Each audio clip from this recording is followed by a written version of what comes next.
निशु देशवाल की मौत से 4 दिन बाद भी नहीं आया पत्नी को होश। आज टोचन किंग का गंगा में होगा समागम। 17 की उम्र में उतारा था पिता के सिर का कर्ज। लाखों के करता था टायर इंपोर्ट। बहुतों ने कोशिश की पर निशु जैसा कोई नहीं बन पाया। मां भी टूट गई तो बेटे का कौन सहारा।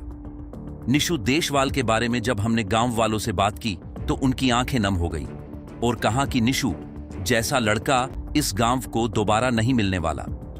गांव में उसके चाचा लगते वक्ती ने कहा कि निशु के पिता के पास 3 एकड़ जमीन है। जब निशु ने ट्रैक्टर स्टंट का शौक चढ़ा तो उसके पिता को बोल दिया था कि आप चिंता मत करो, मैं आपके सारे कर्ज उतार दूंगा। और हुआ भी वैसा ही। 1 साल के अंदर ही 18 की उम्र में निशु ने अपने पिता का सारा कर्ज उतार दिया था। चाचा ने बताया कि निशु की पत्नी को 4 दिन बाद भी होश नहीं आया है।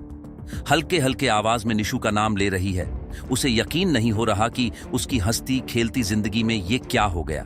निशु की लव मैरिज है या अरेंज, इस पर बोलने से गांव में हर किसी ने मना ही कर दिया। निशु जैसा बनने को उसके गांव में भी बहुतों ने कोशिश की, लेकिन उस जैसा कोई बन नहीं पाया।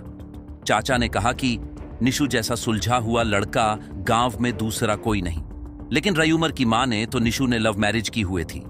निशु ने पिता का कर्ज उतारकर अपने शौकों पर लाखों का खर्च किया हुआ था। निशु के अंतिम संस्कार पर 3-4 हजार लोग पहुंचे थे। पंजाब में हादसे के बाद निशु ने स्टंट करना छोड़ दिया था, लेकिन राजस्थान, पंजाब के कुछ दोस्तों ने आकर उसको फिर से स्टंट करने के लिए हौसला दिया। लेकिन अब निशु काफी बचाव से स्टंट करता था। आज परिजन निशु की अस्थियों को गंगा में बहाने गए हैं। उम्मीद है परिवार इस सदमे से उभर गया। निशु परिवार में सबसे छोटा था। उसे ट्रैक्टर पर स्टंट करने का बचपन से ही शौक था और उसके पापा ने उसे शौक पूरा करने के लिए स्पेकेल ट्रैक्टर लाकर दिया था, जिसे निशु ने अपने हिसाब से मॉडिफाइड करवाया।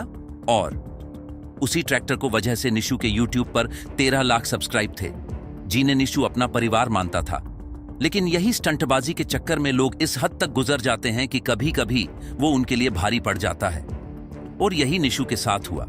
सोमवार सुबह भी वह स्टंट के लिए गांव के खुले खेतों में यमुना किनारे आया था। यहां उसने ट्रैक्टर से कई स्टंट किए, यहां तक कि वो कई वीडियो बना चुका था। लेकिन आखिर में संदिग्ध परिस्थितियों में उसका बैलेंस बिगड़ गया और ट्रैक्टर उसके ऊपर गिर गया, जिससे उसकी मौत हो गई।